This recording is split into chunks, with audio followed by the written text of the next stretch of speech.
सारा का सारा आपने देखा होगा कि जो इन्वेस्टिगेशन है पूरी की पूरी साइंटिफिक हुई अभी तक। ये सारी जो इन्वेस्टिगेशन की जो फाइंडिंग्स हैं वो दो चीज़ों पर आधारित हैं, पोस्टमार्टम की रिपोर्ट और फॉरेंसिक साइंस में जो टेस्ट हुए लैब्स में उनकी रिपोर्ट्स। तो जो टेस्ट होते हैं उनका एक प्रोटोकॉल है, उस प्रोटोकॉल में हम कंप्रोमाइज़ नहीं करते। जो हमारे वैज्ञानिक हैं इन लैब्स के अंदर वो इंटरनेशनल स्टैंडर्ड्स जो मानक हैं उनके मुताबिक अपने टेस्ट करते हैं, उनमें समय लगता है। और एक रिपोर्ट ऐसी है, आप देखिए वो अभी तक उसकी वो आ जाएगी एक रिपोर्ट, उसकी बहुत रेलिवेंस नहीं थी, पेरिफेरल थी, लेकिन उसका एक प्रोटोकॉल है। उन्होंने कहा जी 3 दिन लगेंगे। तो जैसा हम बीमार हो जाते हैं, हम लैब में टेस्ट कराते हैं तो कई बार ब्लड कल्चर और दूसरे टेस्ट होते हैं, आपको पता है, उनमें 36 घंटे 48 घंटे का समय वो बताते हैं आपको, इतना समय लगता है। तो जो फॉरेंसिक साइंस के टेस्ट हैं उसमें लैब्स के अंदर, उनमें जो समय लगा, और जब जैसे ही हमारी विसरा की रिपोर्ट मंडे को मिली, सोमवार जो गया उसको मिली, मंडे को ही हमने प्रयास किया कि इनको, उसी दिन बोर्ड बन गया और बोर्ड बनकर उन्होंने ओपिनियन दे दी, जिसके बारे में आपको अवगत भी कराया गया। जो आई इसमें रिपोर्ट उसके ऊपर भिवानी पुलिस या हरियाणा पुलिस ने क्या मतलब एफआईआर करी है उसमें, मतलब कि उसने सुसाइड माना है या क्या किया?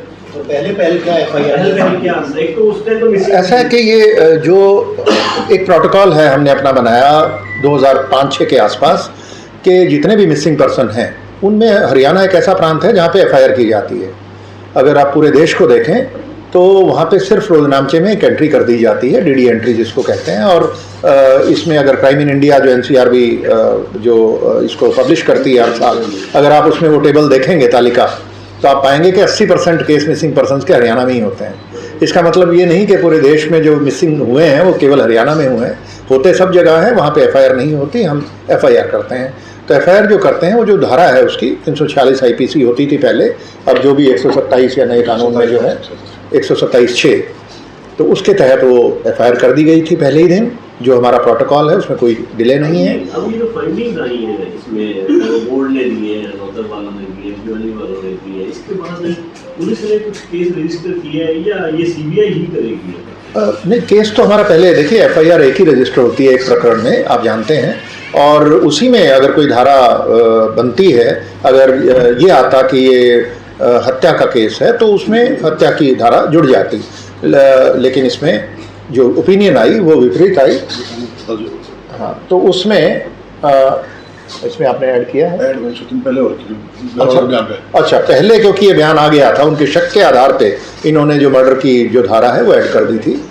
तो उसमें अब क्योंकि निर्णय हो गया कि ये सीबीआई को केस जाएगा, तो इसके बाद अब हम कुछ नहीं करेंगे।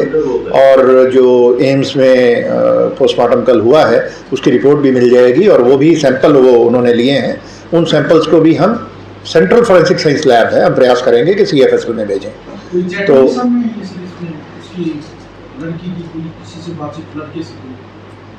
ऐसा कि वो उन डिटेल्स में अभी जाने का कोई बहुत अभी औचित्य नहीं है कि, लेकिन हाँ वहाँ पे ये ज़रूर है कि जैसा कि आप जानते हैं, बात पहले भी आ चुकी कि सुसाइड नोट वहीं पे मिला, और जो इंसेक्टिसाइड खरीदने की बात है इसकी वो भी इसमें आ चुकी है, और जो जिस दुकान से ये ख़रीदा गया उनके बयान भी आ चुके हैं।